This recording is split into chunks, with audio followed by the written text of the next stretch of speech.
Le marché des crypto-monnaies a-t-il atteint son point bas? Aujourd'hui, on va essayer de répondre à cette question. Le Bitcoin a atteint une zone clé au niveau de son prix et même une zone qui ne s'est produite que 3 fois depuis 2015 et à chaque fois que l'on est venu toucher cette zone, des runs haussiers s'en sont suivis. Mais voilà, le contexte macroéconomique est plus que tendu, on a un Ethereum qui a perdu plus de 65% de sa valeur en seulement quelques semaines et des taux d'intérêt qui ne baissent toujours pas. On va faire un point général du marché ensemble pendant quelques minutes en partant du général, donc l'économie et la géopolitique, pour arriver au spécifique, les altcoins qui sont dans nos wallets. Je m'appelle Muntorus, bienvenue chez Torus Analysis.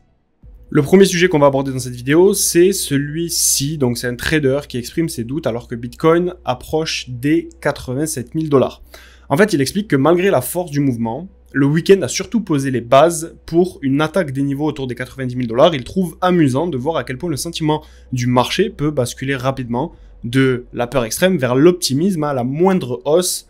Et honnêtement, je suis assez d'accord avec lui. D'ailleurs, dites-moi en commentaire, est-ce que vous trouvez que ce retournement de sentiment est un peu bizarre ou un petit peu inattendu? En fait, ce qu'il dit, c'est que actuellement, le sentiment général est clairement remonté, le sentiment général du marché. Les indicateurs comme le Fear and Greed Index confirment ce renversement au niveau de la psychologie du marché. Et à court terme, le momentum semble tout à fait haussier. Mais attention, et c'est là où on va partir sur la deuxième photo de cet article, on a encore, et c'est ce qui est exprimé ici, plusieurs résistances importantes à venir franchir avant de pouvoir affirmer que la correction est bel et bien terminée. Le momentum court terme semble haussier, mais il reste plusieurs niveaux de résistance avant de confirmer que la correction est réellement terminée. Alors je vais vous donner mon avis là-dessus. Je respecte énormément l'analyse technique, surtout celle des bons traders, et j'en fais moi-même régulièrement, mais selon moi, le problème, il est ailleurs aujourd'hui, c'est le contexte macroéconomique qui pèse sur les marchés financiers. L'un des éléments clés de pression macroéconomique en ce moment, c'est clairement celui-ci. C'est que les consommateurs américains sont épuisés. En fait, les prévisions de croissance des revenus réels pour les 5 prochaines années ont atteint des niveaux qui sont historiquement très bas.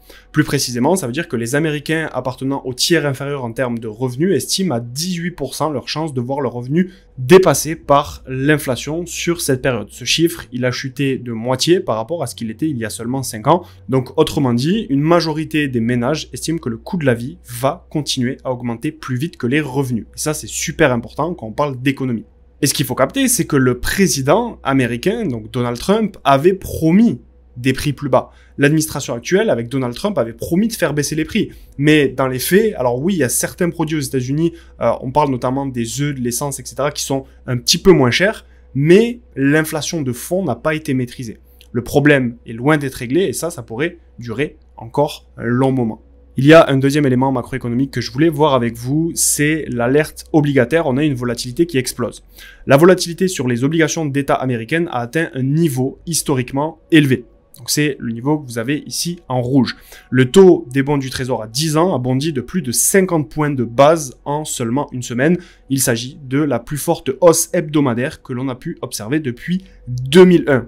Et si on se replonge dans l'histoire de 2001, eh bien on était en pleine explosion de la bulle Internet, la dot bomb, et cela avait provoqué l'un des plus gros retracements du S&P 500 de l'histoire. Et un autre élément super important, c'est que Warren Buffett dispose actuellement de assez de cash, assez de liquidité pour acheter 476 entreprises du S&P 500. Et donc la question que de nombreux investisseurs se posent, et il y a d'ailleurs de nombreux investisseurs qui suivent ce que fait justement Warren Buffett et sa société d'investissement, la question est finalement quand va-t-il commencer à investir, quand ces liquidités vont se retrouver sur les marchés actions ou pourquoi pas sur d'autres marchés pour justement favoriser le développement et la prise de décision de nombreux investisseurs qui sont dans le doute et dans l'incertitude actuellement. D'ailleurs, pour vous illustrer à quel point ce que fait Warren Buffett est suivi, je vais vous mettre un extrait de Mark Cuban, qui est un investisseur, un entrepreneur américain extrêmement connu, ce qu'il a déclaré justement à propos de Warren Buffett et du suivi de ses invests. What is Mark Cuban doing right now with his portfolio? So there's a lot of different things. First of all, when Trump was elected, I sold most of my stocks and went to cash. So I'm actually a tiny bit net short coming into this. And so, you know, I didn't get hurt, except I own a bunch of Bitcoin, so I got hurt a little bit there. But overall, you know, I'm treading water because I'm long and short. And so I went to cash just in anticipation that something like this could happen.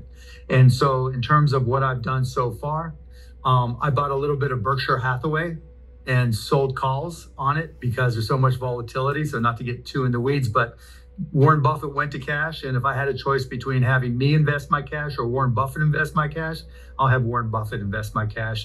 Autre élément important, on a les droits de douane entre les États-Unis et l'Europe, l'Union européenne, qui sont toujours en suspens. Et je voudrais attirer votre attention sur cette information, c'est que le S&P 500 est reparti à la baisse après que l'Union européenne a annoncé que les droits de douane resteraient en place faute de progrès dans les négociations commerciales. Et c'est là-dessus qu'il faut faire un point. Pourquoi les grands acteurs investissent et se mettent en cash ? C'est cette volatilité qui va pousser des investisseurs comme Warren Buffett, Mark Cuban et d'autres à se repositionner massivement en liquidité, donc avoir de l'argent en banque. Regardez justement cette volatilité sur le S&P 500, vous n'avez pas les nerfs solides pour tenir sur le long terme.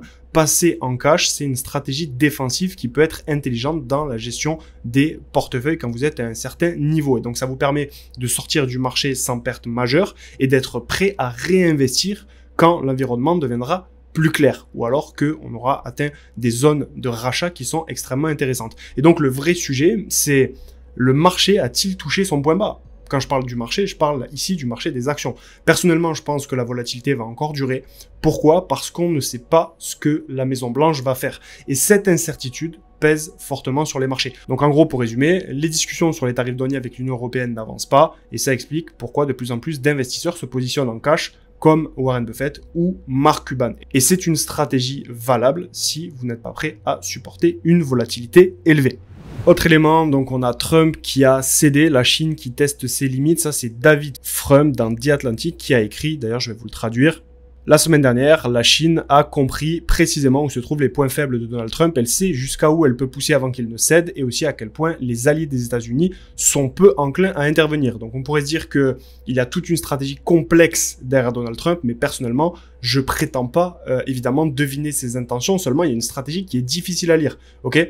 Il y a de nombreuses tactiques, si vous voulez, de négociation. Et dans le cas de Trump, certaines approches sont pertinentes, d'autres sont beaucoup moins pertinentes. Mais ce qui rend Trump très difficile à cerner, c'est justement sa forme d'imprévisibilité qui est, dans une certaine mesure, prévisible. Donc oui, ça peut paraître contradictoire, mais c'est exactement ce que la Chine est en train d'exploiter actuellement, en tout cas d'après ce monsieur David Frum. Si on prend un exemple concret avec Apple et les semi-conducteurs. À un moment, les tarifs douaniers ont été suspendus pour Apple. Et en fait, ça veut dire quoi ? Ça veut dire que Trump a cédé sous la pression. Il a flanché. Alors, on va pas dire si c'est une bonne ou mauvaise décision, mais Trump n'a pas tenu. Et aujourd'hui, c'est ce qui est en train de se passer. Maintenant, les conséquences de ça, c'est que Boeing est en ligne de mire. Donc, le même schéma risque de se reproduire avec Boeing. La Chine a désormais ordonné à ses compagnies aériennes de stopper l'achat d'avions Boeing et de suspendre l'achat de pièces aéronautiques américaines. Et ça, c'est pourquoi je vous explique tout ça ? C'est parce qu'en fait, il y a une vraie guerre commerciale qui se joue.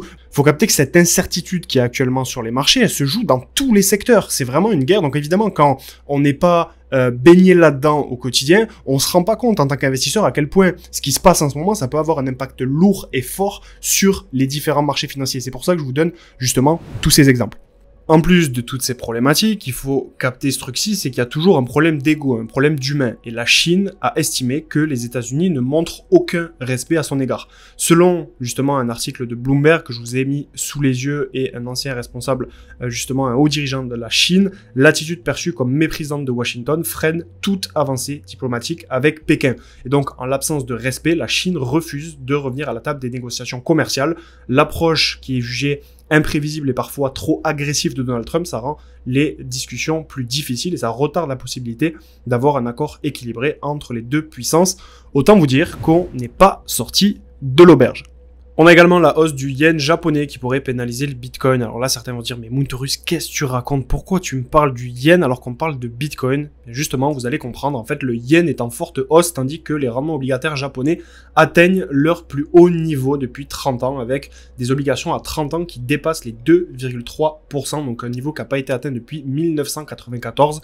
Et donc cette situation inquiète les marchés parce qu'elle pourrait entraîner un changement de politique monétaire de la part de la Banque du Japon, donc la BOJ, qui est l'équivalent de la Fed aux États-Unis. Et donc, si la BOJ décide de durcir sa politique, eh bien, cela pourrait retirer de la liquidité des marchés mondiaux. Et évidemment, le marché des cryptos serait l'un des premiers affectés. Et donc, c'est un signal à surveiller pour le Bitcoin. La montée du yen, combinée à des rendements historiquement élevés, pourrait provoquer un reflux des capitaux vers le Japon au détriment des actifs risqués comme le Bitcoin. Donc les marchés asiatiques jouent un rôle crucial dans la gestion des risques globaux et une modification de l'équilibre au Japon pourrait avoir un effet domino sur le marché des crypto-monnaies.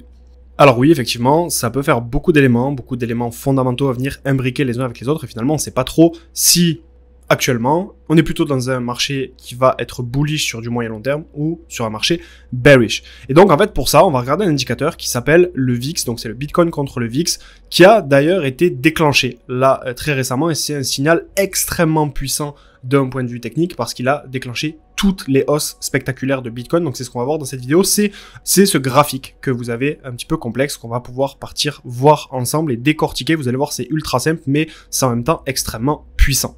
Ce signal, il est lié à l'indice de volatilité du marché, donc le VIX. Donc en fait, le VIX, c'est un indice boursier qui mesure la volatilité implicite de l'indice du S&P 500, donc le SPX, soit l'indice de base des actions américaines. Et donc cet indicateur, cet indice, il va représenter en temps réel les prévisions du marché en matière de volatilité sur les 30 prochains jours. Et donc aujourd'hui, les investisseurs, une grande majorité d'investisseurs particuliers et professionnels, utilisent l'indice du VIX pour comprendre le risque de marché et la confiance des investisseurs. Et donc qu'est-ce qu'on voit sur ce graphique?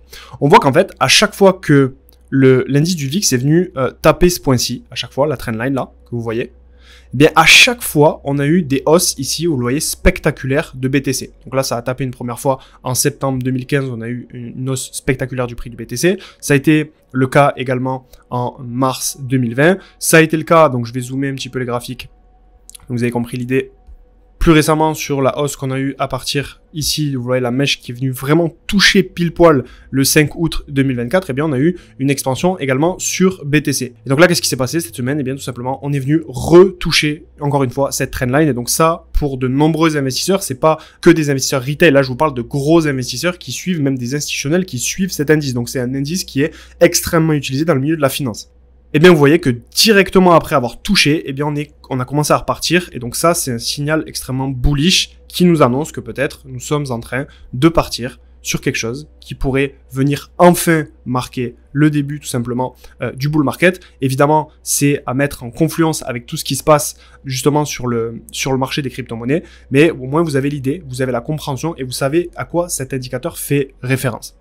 Et donc la question à se poser, elle est simple. Est-ce que nous avons atteint le point bas? Si c'est le cas, alors l'opportunité est réelle. Et historiquement, le Bitcoin réagit positivement, comme vous l'avez vu, après un signal de creux sur le VIX. Et si on regarde un peu plus loin, dans l'article justement, compte tenu de ce contexte historique, TradingShot, donc celui qui a écrit l'article, a suggéré qu'un mouvement similaire pourrait voir Bitcoin atteindre au moins 150 000 $ lors de sa prochaine poussée majeure. Donc je sais pas ce que vous en pensez, mais si vous y croyez, laissez-moi un petit commentaire, je suis curieux d'avoir justement votre avis concernant cet indicateur. Pensez-vous que nous avons atteint le creux? Est-ce que c'est le moment du retour vers une nouvelle phase haussière, ou bien est-ce que selon vous, il s'agit simplement d'un mouvement classique de volatilité comme Bitcoin en a l'habitude? Alors après avoir abordé Bitcoin, il faut maintenant qu'on aborde Ethereum parce que c'est quand même pratiquement 20%, donc beaucoup moins actuellement, mais globalement ça a toujours été 20% du marché total des crypto-monnaies, donc c'est une data Ethereum qui est super importante à prendre en compte.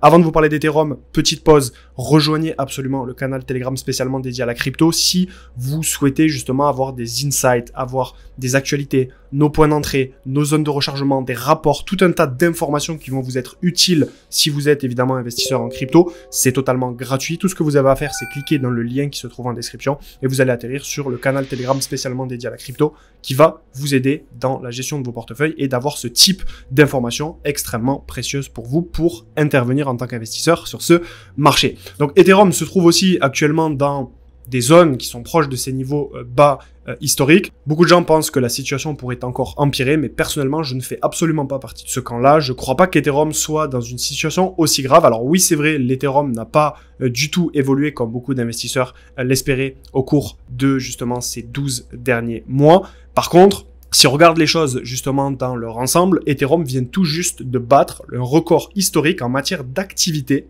des stablecoins sur sa blockchain. Et d'ailleurs, c'est pas tout. Les stablecoins sur Ethereum pourraient devenir de la monnaie légale. C'est ça vraiment qu'il faut comprendre, c'est que les stablecoins sont sur le point d'être reconnus comme moyen de paiement officiel dans de nombreuses banques et de nombreuses entreprises aux États-Unis. Et donc ce changement, ça pourrait provoquer un afflux massif de capitaux vers les stablecoins et donc vers Ethereum qui héberge justement une grande partie de ces stablecoins. Et donc ce seul facteur, sans compter tous les autres qui sont en train de germer au niveau du développement de cette blockchain, pourrait faire grimper significativement le prix d'Ether. Certains d'ailleurs évoquent un potentiel de x3 à x4 sur les prochaines années et c'est là que se pose la vraie question pour les investisseurs. Est-ce que c'est une bonne opportunité justement d'investir sur Ethereum actuellement? Ceci n'est pas un conseil en investissement, mais mon avis personnel est que oui. Et quand on parle de x3, x4, pour moi, on est très au rabais par rapport au prix actuel. Pour moi, un Ethereum à 10 000 $ dans les prochains mois n'est pas du tout quelque chose, ou en tout cas n'est pas du tout un scénario à exclure. Et justement, juste pour vous donner un exemple, la banque Santander Chartered estime que le marché des stablecoins pourrait passer de 230 milliards aujourd'hui à plus de 2000 milliards de dollars d'ici fin 2028. Et la même banque affirme qu'Ethereum pourrait facilement revenir à 4000 $, voire beaucoup plus. Encore une fois, je viens de vous donner ma position. Pour moi, 4000 $, c'est le strict minimum quand on parle justement d'Ethereum. Et justement, je vous laisse réfléchir à ça. Aujourd'hui, 230 milliards de capitalisation boursière pour les stablecoins. D'ici 2028, 2000 milliards. C'est une croissance qui est tout juste incroyable et certains pensent même que c'est encore sous-estimé par rapport à ce qui pourrait réellement arriver. C'est mon cas, comme je viens de vous le mentionner. Alors en faisant mes recherches, je suis également tombé sur ce graphique que je voulais vous partager parce qu'il est extrêmement intéressant. Donc en fait, il dit que sur les 100 dernières années, les marchés haussiers, donc les bull markets, ont généré en moyenne un rendement cumulé de 149,2% et à l'inverse, les marchés baissiers, donc les bear markets, n'ont causé qu'une perte moyenne de 31,7%. Et donc quand on vient comparer les deux, si vous pesez le pour et le contre, alors ici on prend les marchés en général, bien évidemment que sur les 100 dernières années, le marché des crypto-monnaies n'existait pas. Mais quand on compare les deux, si vous pesez le pour et le contre, il est clairement plus rentable d'être du côté du marché haussier. Parce que si vous manquez un marché haussier, eh bien vous manquez une opportunité énorme. En matière d'investissement, c'est souvent un pari asymétrique. En fait, le potentiel de gain, si vous voulez, est bien plus élevé que le risque de perte. Et c'est exactement ça la vision qu'on a chez Taurus Analysis, c'est que les marchés, comme celui que l'on traverse aujourd'hui, ce sont des paris. Et quand je vous parle de paris, c'est absolument pas parier comme au casino, mais c'est plutôt l'idée de regarder le marché sur des longues périodes de temps, accumuler de la data fiable et de développer des convictions sur l'avenir et donc de parier dessus. Une fois que vous avez évidemment de véritables convictions basées sur une compréhension globale du marché et de ce qui s'y passe. Et c'est justement pour ça que je vous invite à rejoindre le canal Telegram spécialement dédié à la crypto parce que vous allez avoir toutes les informations dont vous avez besoin pour justement avoir cette compréhension globale du marché des crypto-monnaies, mais également d'un marché plus large qui est l'économie, la géopolitique, la macro, etc. Alors évidemment, c'est là où développer des compétences en analyse technique, ça fait du sens, alors pas pour devenir trader, mais pour rester sur des unités temps long terme et regarder ce qui se passe sans chercher à timer le marché à la bougie près. Encore une fois, on est dans de l'investissement et pas dans du trading ici. Et donc si on observe les données actuelles sur le Total 3, on remarque une tendance très intéressante sur le marché crypto. En ce moment, le marché a du mal à franchir justement certains niveaux clés. Et le marché a du mal justement à valider une cassure à ce niveau-ci, donc à casser notre fameuse trendline sur le Total 3. Mais justement, on a ce comportement qui pourrait aussi indiquer un point bas qui est en train de se former. Alors la question c'est, qu'est-ce que ça signifie pour Bitcoin? Donc justement, on peut aller regarder ce qui se passe au niveau de BTC. Donc pour BTC, on regarde toujours déjà le long terme, après on regarde le moyen terme et le court terme. Sur le long terme, en fait, il n'y a pas de débat, il n'y a pas de question à se poser. On est clairement ici sur une tendance haussière, donc on a une phase d'expansion, retracement, phase d'expansion, retracement, phase d'expansion. Et là, on est tout simplement dans un retracement avant d'aller chercher potentiellement une prochaine expansion. Sauf que le long terme, c'est bien, mais ce qui nous intéresse, c'est savoir ce qui va se passer à court terme. Et pour ça, on va descendre sur des unités de temps en daily. Et qu'est-ce qu'on voit? Actuellement, oui, la tendance, elle est haussière sur du court terme. On a tapé une zone qui est intéressante et là, on est sur une tendance haussière à très court terme. Mais ce qui va nous intéresser, c'est le moyen terme. On a vu le long, on a vu le court, maintenant, on va voir le moyen terme. Pour moi, la zone à surveiller, la zone qu'il va falloir venir chercher, c'est cette zone-ci. C'est la zone des 94 000 $ pour valider justement une inversion de tendance et qu'on puisse repartir à la hausse et terminer ce retracement qui dure depuis plusieurs semaines. Alors, évidemment, ça semble être un objectif plausible, mais il faut aussi se poser la question, est-ce qu'on va observer plutôt un retracement bien plus profond? En fait, je pense que tout va dépendre des nouvelles à venir. Un accord avec la Chine, ça changerait tout. S'il y a une bonne nouvelle comme un accord commercial avec la Chine, eh bien ça serait un signal clé et les marchés pourraient exploser à la hausse presque dans tous les secteurs, peut-être à l'exception de quelques catégories du S&P 500 qui restent très exposées au risque de récession. Et d'ailleurs, si on prend, je me suis amusé à vous faire une sorte de schéma que je trouve très simple, mais en même temps très intéressant. De toute façon, c'est toujours la même chose. Simplicité égale efficacité. Si on regarde ce qui s'est passé justement en 2020, on a eu ce type de scénario qui s'est dessiné. Donc je vais vous le mettre en daily ici. On a eu une longue phase de latéralisation, s'en est suivi d'une première expansion. On est venu retracer justement dans cette expansion sur des niveaux clés, des niveaux ici qui correspondaient tout simplement aux anciens ATH. Et après, on a pu repartir. Et si on s'amuse à faire un petit peu le même schéma pour ce qui est en train de se passer sur le marché des crypto-monnaies actuellement, donc en 2024-2025, eh bien grosso modo, on peut observer qu'on a eu la même chose, le même pattern, long terme encore une fois, qui est en train de se dessiner. C'est-à-dire qu'on a eu à ce niveau-ci, notre longue phase d'accumulation, on a eu notre première expansion, on est venu retracer ici notre première expansion et évidemment, on est venu retracer sur des niveaux qui sont des niveaux clés extrêmement pertinents puisqu'on est sur la zone, en tout cas, des anciens ATH ici. Vous voyez qu'on est venu vraiment à l'intérieur de cette zone-ci. Et on s'attend, sur du moyen terme ou court terme, je ne sais pas, mais en tout cas sur du long terme, je suis certain que nous allons avoir une expansion, une continuation haussière du marché des crypto-monnaies. Et si on regarde ce qui se passe au niveau d'Ether, ben là c'est un petit peu la même chose. Alors sur du court terme, on a eu la baisse des moins 65% évidemment depuis plusieurs semaines. Et là ce qui se passe, c'est qu'on est en train tout simplement de latéraliser. Alors est-ce que ça veut dire que on est sur un point bas ? Je ne sais pas. En tout cas, ce qui est sûr, c'est que pour moi, l'Ethereum a fini de descendre. Évidemment, on peut toujours venir chercher cette zone de liquidité ici à ce niveau-là, qu'on n'est pas revenu chercher encore, mais ça pourrait très bien être, on pourrait très bien avoir eu un point bas justement sur Ether. Si vous êtes encore sur cette vidéo, au bout de plus de 20 minutes où vous avez passé du temps à essayer de comprendre, essayer d'analyser le marché, essayer de prendre des notes, etc. Déjà, je vous félicite parce que je sais qu'à ce moment-ci, 80% des personnes seront déjà parties de la vidéo parce que c'est des vidéos qui s'adressent à un public avancé, à un public mature et à un public qui a compris que pour avoir des résultats sur le marché des crypto-monnaies, il faut développer des compétences. Ces compétences vont vous permettre d'avoir des convictions et ces convictions vont vous permettre de prendre des bonnes décisions sur le marché. Donc déjà, félicitations.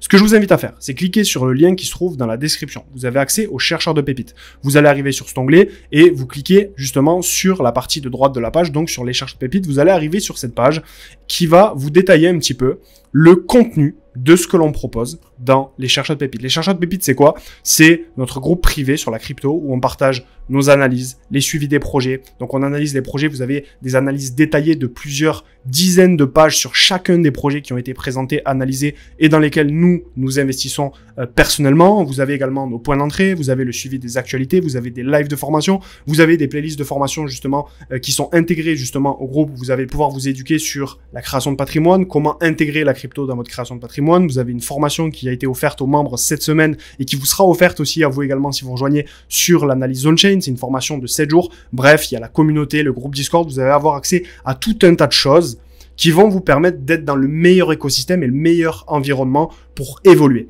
Aujourd'hui, le prix des chercheurs de pépites est de 399 €. Donc, vous pouvez rejoindre tout ça pour seulement 399 €. Il y a une promotion de lancement qui est en cours, donc on est à moins 60%, mais sachez que le prix va être amené à augmenter tout simplement parce que la valeur qui est partagée dans le groupe ne reflète absolument pas le prix tout simplement de ce groupe, de cet espace communautaire. Tous les membres seront ravis de vous accueillir, je vous accueillerai moi-même, il y a des horaires de présence des éducateurs, bref, vous avez tout un tas de choses. On va pouvoir analyser vos wallets, vous allez pouvoir être avec nous justement dans la communauté et ça sera un plaisir de vous accueillir. Vous pouvez également, pour ceux qui le souhaitent, payer en crypto-monnaie. Donc voilà, au moins vous avez l'information. C'est tout pour cette vidéo. J'espère qu'elle vous aura plu. J'espère qu'elle vous aura aidé. Si c'est le cas, n'hésitez pas à laisser un like et à poser toutes vos questions en commentaire. Quant à moi, je vous dis à très bientôt pour une prochaine vidéo chez Taurus Analysis. C'était Moon Taurus. Ciao, ciao.